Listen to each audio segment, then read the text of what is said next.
ഇതിനിടയിൽ മറ്റൊരു വളരെ പ്രധാനപ്പെട്ട ഒരു വിവരം പുറത്തു വരുന്നത് ഗൾഫിലേക്ക് അണുവികിരണം ഉണ്ടാകുമെന്നുള്ള ഇറാന്റെ മുന്നറിയിപ്പാണ്. റഷ്യയുടെ സഹായത്തോടെ ഇറാൻ നിർമ്മിച്ച ബുഷഹർ ആണവ നിലയത്തിൽ ശനിയാഴ്ച യുഎസും ഇസ്രായേലും വലിയ ആക്രമണം നടത്തിയ പശ്ചാത്തലം കൂടിയുണ്ടായിരുന്നു. ഈ ആണവ ദുരന്തം മേഖലയെ വിനാശകരമായ അവസ്ഥയിലെത്തിക്കുമെന്നാണ് ഇറാൻ പറയുന്നത്. ഇതനുസരിച്ച് ഇപ്പോൾ UN കത്തയച്ചിരിക്കുകയാണ് ഇറാൻ എന്നാണ് ഏറ്റവും പുതിയ വിവരങ്ങൾ പുറത്തു വരുന്നത്. ഇറാൻ വിദേശകാര്യമന്ത്രി അബ്ബാസ് അരഗ്ചി മേഖലയെ മുഴുവൻ ആണവ വികിരണ ഭീഷണിയിലാക്കുന്ന അസഹനീയമായ സാഹചര്യം അവസാനിപ്പിക്കണം എന്നാണ് ഇപ്പോൾ കത്തയച്ചിരിക്കുന്നത്. ഏറ്റവും കൂടുതൽ ബാധിക്കുക GCC രാജ്യങ്ങളെ ആയിരിക്കും. റേഡിയോ ആക്റ്റീവ് മലിനീകരണ മുന്നറിയിപ്പ് GCC രാജ്യങ്ങൾക്ക് നൽകിയിരിക്കുന്നു എന്നുള്ളതാണ് ഏറ്റവും പ്രധാനപ്പെട്ട വിവരം. ഇതുവരെ 4 തവണ ഈ ബുഷഹർ നിലയത്തിന് നേരെ അമേരിക്കൻ ഇസ്രായേൽ സഖ്യം ആക്രമണം നടത്തിയ പശ്ചാത്തലം ഉണ്ടായിരുന്നു. ഇത് പുക പടർന്നാൽ അത് പേർഷ്യൻ കടലിടുക്കിന് മറുഭാഗത്തുള്ള Saudi Arabia, UAE, Qatar, Kuwait തുടങ്ങിയ രാജ്യങ്ങളിലെ ജനജീവിതം പ്രതിസന്ധിയിലാക്കുമെന്നാണ് ഇറാൻ്റെ മുന്നറിയിപ്പ്. കാരണം ഇറാൻ്റെ ഈ ബുഷഹറിൻ്റെ പരിസരത്തുള്ള രാജ്യങ്ങളാണ് ഇത്. ഈ കാറ്റിൻ്റെയൊക്കെ ഗതി വെച്ച് നോക്കിയാൽ, ഭൂമിശാസ്ത്രപരമായ പ്രത്യേകതകൾ നോക്കിയാൽ ടെഹ്റാനേക്കാൾ വേഗത്തിൽ ഈ ആണവ വികിരണം ഗൾഫ് രാജ്യങ്ങളിലേക്ക് എത്തും എന്ന അതീവ ഗൗരവതരമായ മുന്നറിയിപ്പ് ഇറാന്റെ ഭാഗത്ത് നിന്ന് ഉണ്ടാകുന്നുണ്ട്. അത് നിർണായകമാണല്ലോ വിനോദ്. കാരണം ഗൾഫ് മേഖല ഇപ്പോൾ തന്നെ അശാന്തിയിലാണ്. വലിയ ആക്രമണങ്ങൾ ഗൾഫ് മേഖലകൾക്ക് നേരെയുണ്ട്. അതിനിടയിലാണ് ആണവ വികിരണ ഭീഷണി. അത് വലിയ പ്രശ്നങ്ങൾ ലോകക്രമത്തിലുണ്ടാക്കും. രഞ്ജിത്ത്, തീർച്ചയായും ഇത് തന്നെയാണ് ആദ്യം മുതൽ ആശങ്കപ്പെട്ടിരുന്നൊരു കാര്യം. ഇറാനെ ആക്രമിക്കുമ്പോൾ മറ്റ് ഗൾഫ് രാജ്യങ്ങൾ മാറി നിന്ന് അമേരിക്കയ്ക്ക് പിന്തുണ നൽകുന്നു എന്നൊരു സാഹചര്യത്തിൽ അവിടുത്തെ ആണവ നിലയങ്ങളിൽ ആക്രമണം ഉണ്ടായിക്കഴിഞ്ഞാൽ, അവിടെ മിസൈൽ ആക്രമണമോ അല്ലെങ്കിൽ ആ തരത്തിലുള്ള നടപടികളോ ഉണ്ടായിക്കഴിഞ്ഞാൽ തീർച്ചയായും അത് ഇറാനെ മാത്രമായിരിക്കില്ല ബാധിക്കുക എന്നത് വളരെ വ്യക്തമായ കാര്യമാണ്. രഞ്ജിത്ത് പറഞ്ഞത് തന്നെയാണ് ഇതിൽ ഏറ്റവും പ്രധാനപ്പെട്ട കാര്യം. കാരണം നമ്മൾ ഈ വായുമാർഗമുള്ള ദൂരദൈർഘ്യം നോക്കുമ്പോൾ ടെഹ്റാനിൽ എത്തുന്നതിനേക്കാൾ വളരെ വേഗത്തിൽ ഈ തീരത്തുള്ള ആണവ കേന്ദ്രത്തിൽ നിന്നുള്ള വികിരണങ്ങൾ തൊട്ട് അയൽ രാജ്യങ്ങളിലേക്ക് പോകും. കാരണം ആക്രമണം ഇറാനിലാണ് നടത്തുന്നതെങ്കിലും ഇത് വലിയ കേടുപാടുകൾ സംഭവിക്കുകയും വലിയ സ്ഫോടനം ഉണ്ടാവുകയും ചെയ്താൽ ഈ അണുവികിരണം ആദ്യമുണ്ടാകുന്ന രാജ്യങ്ങൾ തൊട്ടടുത്ത രാജ്യങ്ങളാണ്. ബഹ്റൈനിലേക്ക് ഇത് പടരും എന്ന കാര്യം ഉറപ്പാണ്. അതോടൊപ്പം തന്നെ കുവൈറ്റ്, ഖത്തർ, UAE തുടങ്ങി പല രാജ്യങ്ങളിലേക്കും ഇതിൻ്റെ ആണവ വികിരണം ഉണ്ടാകും. യുദ്ധമായതുകൊണ്ട് തന്നെ അന്തരീക്ഷത്തിലേക്ക് പടരുന്ന ഇത്തരം വസ്തുക്കൾ ഏതെങ്കിലും ഒരു രാജ്യത്തിൻ്റെ പരിധിയിൽ ഒതുങ്ങി നിൽക്കുന്നില്ല. അവിടെ ഇങ്ങനെ സംഭവിക്കുമ്പോൾ അത് സാധാരണ നിലയിൽ അന്തരീക്ഷത്തിൽ പടർന്നാൽ ആ കാറ്റിനനുസരിച്ച് അത് സഞ്ചരിക്കും. ഇറാൻ്റെ മറ്റ് ഭാഗങ്ങളിലേക്ക് പോകുന്നതിനേക്കാൾ വളരെ വേഗത്തിൽ ഇറാൻ തീരത്തുമായി ബന്ധപ്പെട്ട്, പ്രത്യേകിച്ച് ബുഷഹർ ഈ ആണവ നിലയവുമായി ബന്ധപ്പെട്ട് അല്ലെങ്കിൽ ആ തീരവുമായി ബന്ധപ്പെട്ട് അവിടുത്തെ തുറമുഖവുമായി ബന്ധപ്പെട്ടൊക്കെ അടുത്ത് നിൽക്കുന്നത് സമീപ രാജ്യങ്ങളാണ്. ഈ പേർഷ്യൻ കടലിടുക്കിൻ്റെ അപ്പുറവും ഇപ്പുറവുമായാണ് ഈ പ്രദേശങ്ങൾ സ്ഥിതി ചെയ്യുന്നത്. അതുകൊണ്ട് തന്നെ ഗൾഫ് രാജ്യങ്ങൾ അപ്പാടെ പ്രതിസന്ധിയിലാകുന്ന നിലയിലേക്ക് പോകും. അവിടെയാണ് ഇറാൻ ഈ അമേരിക്കയ്ക്ക് കുഴലൂതുന്ന അല്ലെങ്കിൽ അമേരിക്കയ്ക്ക് സഹായം ചെയ്യുന്ന മറ്റ് രാജ്യങ്ങളെ ആക്രമിക്കുന്നത്. അത് അവരുടെ ഭാഗത്തു നിന്നുള്ള ഒരു താക്കീതാണ്, മുന്നറിയിപ്പാണ്. നശിച്ചാൽ എല്ലാ പേരും ഒരുമിച്ച് നശിക്കും എന്നൊരു കാര്യം ഇറാൻ ആദ്യം മുതൽ തന്നെ പറയുന്നുണ്ട്.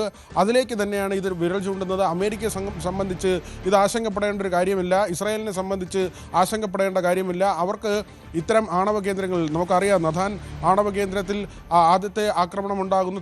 തൊട്ട് പിന്നാലെ തന്നെ ഇസ്രായേലിലെ പല കേന്ദ്രങ്ങളിലേക്കും ഇറാൻ്റെ ഭാഗത്തു നിന്നുള്ള തിരിച്ചടി ഉണ്ടാകുന്നുണ്ട്. ഈ നഥാൻ ആക്രമിച്ചതോടുകൂടി തന്നെ വലിയ ആശങ്കകൾ ഉണ്ടായിരുന്നു. അന്താരാഷ്ട്ര ആണവോർജ്ജ ഏജൻസി ആ സമയത്ത് തന്നെ പരിശോധന നടത്തി അപകടമില്ല എന്നൊരു കാര്യം സ്ഥിരീകരിച്ചു. പക്ഷേ ഇപ്പോൾ ഇങ്ങനെ ബുഷഹറിലേക്കൊക്കെ ആക്രമണം ഉണ്ടാകുമ്പോൾ ഇനി എന്താണ് സംഭവിക്കുക? അല്ലെങ്കിൽ അടുത്ത നിമിഷം യുദ്ധം കൊടുമ്പിരിക്കൊള്ളുന്ന ഒരു സാഹചര്യമാണെങ്കിൽ വലിയ ആക്രമണങ്ങൾ നടക്കും. ഇത്തരത്തിലുള്ള പ്ലാന്റുകൾ ആക്രമിക്കപ്പെടും. അങ്ങനെയെങ്കിൽ ഇത് ഇറാനെ മാത്രം ബാധിക്കുന്നൊരു വിഷയമല്ല. അവിടെയാണ് GCC രാജ്യങ്ങൾ ശത്രുതാ മനോഭാവത്തോട് അല്ലെങ്കിൽ അമേരിക്കയ്ക്ക് സൈനിക താവളം ഒരുക്കുമ്പോൾ തങ്ങൾക്ക് കൂടി ഭാവിയിൽ ഇത്തരത്തിലുള്ള അപകടം ഉണ്ടാകും എന്ന കാര്യം തിരിച്ചറിയേണ്ടത്. മാത്രമല്ല, തീവ്രവാദത്തിനെതിരെയുള്ള, രഞ്ജിത്ത് പല തവണയായി നമ്മൾ പറയുന്നതാണ്, തീവ്രവാദത്തിന് എതിരെയുള്ള ഒരു പോരാട്ടം എന്ന് പറഞ്ഞ് തുടങ്ങുന്ന യുദ്ധം പിന്നീട് കാണുന്നത് ഹോർമൂസിൻ്റെ അവകാശവാദത്തിലേക്ക് പോകുന്നു. അല്ലെങ്കിൽ അവിടെ സമ്പത്ത് പങ്കിടുന്ന ഒരു ധാരണയിലേക്ക് ഇറാൻ എത്തണമെന്ന ആവശ്യമാണ് അമേരിക്ക മുന്നോട്ട് വയ്ക്കുന്നത്.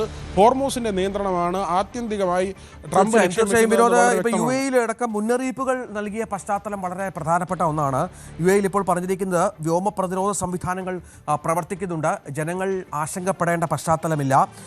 ആകാശത്ത് നിന്ന് എന്തെങ്കിലും വീണാൽ അടുത്ത് പോകരുത് എന്നുള്ള നിർദ്ദേശം കൂടി UAE നൽകുന്ന സാഹചര്യമുണ്ട്. സുരക്ഷാ സ്ഥാനങ്ങളിൽ ജനങ്ങൾ തുടരണമെന്നാണ് ഇപ്പോൾ അറിയിച്ചിരിക്കുന്നത്. ഔദ്യോഗിക ചാനലുകൾ വഴി ലഭിക്കുന്ന മുന്നറിയിപ്പുകളെ മാത്രം ജനം വിശ്വസിക്കാവൂ, മറ്റു തരത്തിലുള്ള പ്രചരണങ്ങളെ വിശ്വസിക്കരുത് എന്ന് പറയുന്നു. എന്തെങ്കിലും ശ്രദ്ധയിൽപ്പെട്ടാൽ 999 എന്ന നമ്പറിൽ അറിയിക്കണം എന്നും ഇപ്പോൾ UAE മുന്നറിയിപ്പുണ്ട്. ഇന്നലെയൊക്കെ UAE പല മേഖലകളിലും ആക്രമണമുണ്ടായ സാഹചര്യം ഉണ്ടായിരുന്നു.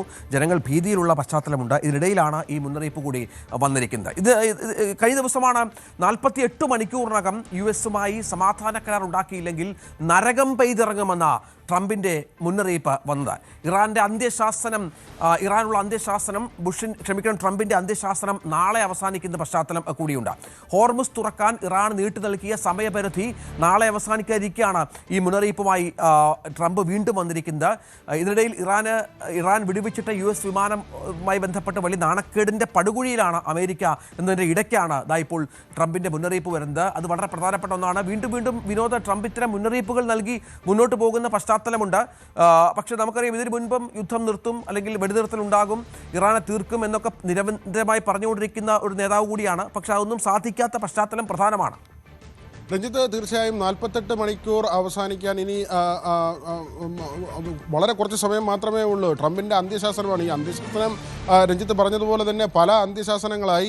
ഒരു അന്ത്യശാസനം കഴിയുമ്പോൾ വീണ്ടും അന്ത്യശാസനം പുറപ്പെടുവിക്കുകയാണ്. അങ്ങനെ പല മുന്നറിയിപ്പുകൾ കഴിഞ്ഞു, പല ഭീഷണികൾ കഴിഞ്ഞു. ഏതായിരുന്നാലും ഇറാൻ മുട്ടുമടക്കുന്നില്ല എന്നത് തന്നെയാണ് ഈ നിമിഷം വരെ നമുക്ക് പറയാൻ കഴിയുന്നത്. കാരണം അത്തരത്തിലുള്ള വിവരങ്ങൾ ഇസ്ലാമാബാദിൽ കഴിഞ്ഞ ദിവസം ചില ഒത്തുതീർപ്പ് ചർച്ചകൾ നടന്നിരുന്നു. പക്ഷേ ഇറാൻ്റെ പ്രതിനിധികൾ നേരിട്ട് പങ്കെടുത്തില്ല എന്ന വിവരമാണ് നമുക്ക് ലഭിക്കുന്നത്. അങ്ങനെയാണ് വാർത്താ ഏജൻസികൾ റിപ്പോർട്ട് ചെയ്യുന്നത്. എന്നാൽ യുദ്ധം അവസാനിപ്പിക്കുന്നതിനോട് ഇറാൻ യോജിപ്പ് പ്രകടിപ്പിച്ചിട്ടുണ്ട്. പക്ഷേ യുദ്ധം ആരംഭിച്ചത് അമേരിക്കയും ഇസ്രയേലുമാണ്. അതുകൊണ്ട് അവർ ആ യുദ്ധം അവസാനിപ്പിക്കട്ടെ എന്ന കാര്യമാണ്. ഉപാധികൾ അംഗീകരിക്കുന്ന നിലയിലേക്ക് ഇതുവരെ ഇറാൻ എത്തിയിട്ടില്ല. കാരണം 15 ഉപാധികളാണ് പ്രധാനമായും ട്രംപ് മുന്നോട്ട് വെച്ചത്. അതിൽ ഈ യുറേനിയം സമ്പുഷ്ടീകരണം അത് ഉപേക്ഷിക്കുക, അതോടൊപ്പം തന്നെ ഹോർമുസിൻ്റെ അധികാരം പങ്കിടുക, അങ്ങനെ പല കാര്യങ്ങളാണ്. യുറേനിയത്തിൻ്റെ കാര്യത്തിലൊക്കെ ഊർജ്ജാവശ്യത്തിന് വേണ്ടി എന്നുള്ള കാര്യം ഇറാൻ ആവർത്തിച്ച് പറയുന്നുണ്ട്. ഇതുവരെ ഇറാൻ ആണവശേഷി ആയിട്ടില്ല എന്ന് തന്നെയാണ് വിലയിരുത്തൽ. അങ്ങനെ ആകുമെന്ന ആശങ്കയാണ് അമേരിക്കയും ഇസ്രയേലും പങ്കുവെക്കുന്നത്. ഏതായിരുന്നാലും അമേരിക്കയുടെ ഇങ്ങനെയുള്ള നിർദ്ദേശങ്ങളൊന്നും തന്നെ അംഗീകരിക്കാൻ ഇതുവരെ ഇറാൻ തയ്യാറായിട്ടില്ല. ഈ ഒരു ഘട്ടത്തിലാണ് തുർക്കി ഉൾപ്പെടെയുള്ള ഈജിപ്റ്റ് ഉൾപ്പെടെയുള്ള മറ്റ് പ്രദേശങ്ങൾ കൂടി ഈ വിഷയത്തിൽ ഇടപെടുകയും ഇത് പ്രശ്നം പരിഹരിക്കുന്നതിന് വേണ്ടിയുള്ള മധ്യസ്ഥ ചർച്ചകളുമായി മുന്നോട്ട് പോവുകയും ചെയ്യുന്നത്. അമേരിക്കയെ സംബന്ധിച്ച് വലിയ പാളിച്ചകൾ ഉണ്ടായി എന്ന വിലയിരുത്തലുണ്ട്. ഈ യുദ്ധം കൊണ്ടുപോകാനും കൊണ്ടുപോകാതിരിക്കാനും കഴിയാത്ത തരത്തിലേക്ക് അവർ വന്നുപെട്ടിരിക്കുന്നു എന്ന് വേണം പറയാൻ. ഇസ്രായേലിനെ സഹായിക്കാൻ അമേരിക്ക ചാടിപ്പുറപ്പെട്ടു എന്ന വിലയിരുത്തൽ അമേരിക്കയിലെ വലിയൊരു വിഭാഗം ജനതയ്ക്കുണ്ട്. മാത്രമല്ല അമേരിക്ക ആകട്ടെ അവിടെ അവരുടെ ആഭ്യന്തര പ്രശ്നങ്ങളും ഇതിനിടയിൽ തല ഉയർത്തുന്നുണ്ട്. റാൻഡി ജോർജ് അവരുടെ സേനയുടെ തലവനാണ്, അവരുടെ ആർമി ചീഫാണ്. ആർമി ചീഫിനെ ഒഴിവാക്കുകയാണ്. ഒരു യുദ്ധം നടന്നുകൊണ്ടിരിക്കെ യുദ്ധമുഖത്ത് ആർമിയുടെ ചീഫിനെ മാറ്റുന്ന ചരിത്രം അമേരിക്കയിൽ ഉണ്ടായിട്ടില്ല. ഇത് അങ്ങനെ സംഭവിച്ചിരിക്കുന്നു. 9ഓളം സൈന്യത്തിലും അതോടൊപ്പം തന്നെ ഉദ്യോഗസ്ഥ തലത്തിലുമുള്ള പ്രധാനപ്പെട്ട ആളുകളെ ട്രംപ് മാറ്റിക്കൊണ്ടുള്ള നടപടികൾ അമേരിക്കയിൽ ഉണ്ടായിരിക്കുന്നു. ഇത് തന്നെ ചില ആഭ്യന്തര പ്രശ്നങ്ങൾക്ക് അമേരിക്കയിൽ വഴിവെച്ചിരിക്കുകയാണ്. തീർച്ചയായും. പക്ഷേ ഈ ട്രംപിൻ്റെ ഇത്തരം ആഹ്വാനങ്ങൾ, ഇത്തരം കാര്യങ്ങൾ ഇറാൻ പൂർണ്ണമായും തള്ളുന്ന പശ്ചാത്തലം ഉണ്ടാകുകയാണ്. സമാധാന ശ്രമങ്ങളോട് സഹകരിക്കുമെന്ന് ഇറാൻ പറയുന്നുണ്ട് എങ്കിൽ പോലും യുദ്ധത്തിന് ശാശ്വതമായ ഒരു അന്ത്യമാണ് ആവശ്യമെന്നാണ് ഇറാൻ പറഞ്ഞിരിക്കുന്നത്. നേരത്തെ പാകിസ്ഥാനൊക്കെ മധ്യസ്ഥത വഹിച്ച് ചർച്ചകൾക്ക് ശ്രമങ്ങൾ നടത്തിയിരുന്നു. പക്ഷേ ഈ സമാധാന ചർച്ചകളിൽ നിന്ന് ഇറാൻ വിട്ടുനിൽക്കുന്ന പശ്ചാത്തലം ഉണ്ടായത് ഇതിനാലാണ് എന്നും ഇറാൻ വിദേശകാര്യമന്ത്രി പറയുകയാണ്. അതായത് കൃത്യമായ ധാരണകൾ വേണം, കൃത്യമായ ഉറപ്പുകൾ ലഭിച്ചാൽ മാത്രം ചർച്ചകൾക്ക് തങ്ങൾ തയ്യാറാകാം എന്നുള്ളതാണ് ഇറാൻ്റെ നിലപാട്. മധ്യസ്ഥ ചർച്ചകൾക്കായി ഇതിനിടെ തുർക്കിയും ഈജിപ്തും ശ്രമം ആരംഭിച്ചതായും റിപ്പോർട്ടുകൾ പുറത്തുവരുന്നുണ്ട്. ഇപ്പോൾ പാകിസ്ഥാനിൽ വെച്ച് ഇറാൻ താല്പര്യമില്ല എങ്കിൽ ദോഹയിലോ ഇസ്താംബൂളിലോ വെച്ചൊക്കെ ചർച്ച നടത്താം എന്നാണ് ഇപ്പോൾ ഇറാൻ.